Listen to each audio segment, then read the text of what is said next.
Welcome to the Afterspin, opinions from thought leaders in our state. I want to ask John Hood and Chris Fitzsimon, should a state employee be able to use accrued sick leave to get paid after leaving a job?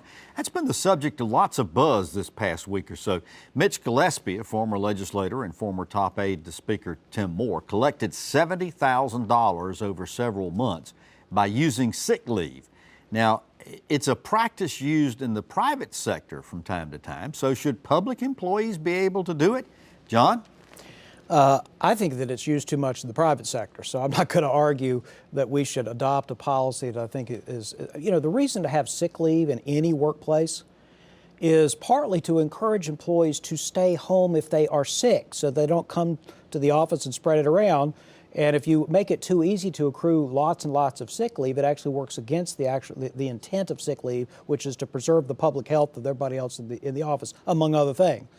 I think, as I understand the story, that Gillespie has already suggested that he thinks that it was a mistake, that in retrospect, that they may have computed it incorrectly. So whether there's two different questions, which is, should we adopt in North Carolina state government some of the more permissive sick leave policies in some private employers? That's a separate question from have we, and Gillespie, among others, seems to think that the payout that he got may not, in retrospect, have been justified.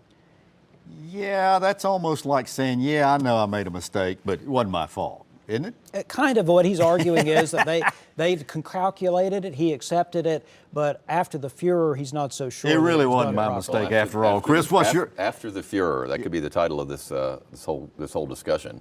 I don't think it's a good idea to let people use accrued sick leave. I don't disagree with that. The policy has been if you have vacation time that's unused, you get compensated for that, but not sick leave, which I think makes sense. But this whole thing smells bad. This whole issue. Remember, Gillespie's also caught up in he was doing some work on the Speaker's private land to try to get some mitigation done to some polluted land that the Speaker bought and then resold for a lot of money. The Speaker says he didn't know anything about it. Then we hear a story that Gillespie got $70-some thousand.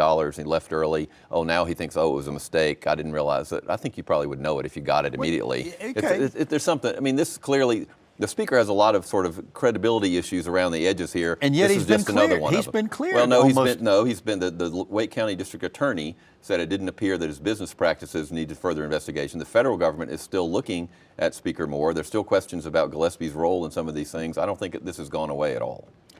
All these things, these cumulative things about the credibility of the Speaker, I think, remain alive. So we got really far afield here. I think the consensus of what I'm hearing is we should not allow public employees and perhaps even private employees to be using accrued sick leave. Well, you're sort of framing that as an either or, Tom, and it could be, if you were to decide to do something like this, there would be up to a cap. And then we might debate whether the cap was too high in this case or should have been lower or something like that. It's a policy in need of some revision. Would we agree with that? Or is it already? We need to figure out what our policy currently is, and then we can have a debate about what it ought to be. Aha. Well, there you go. Thanks for watching the Afterspin. We'll have more video all during the week on ncspin.com.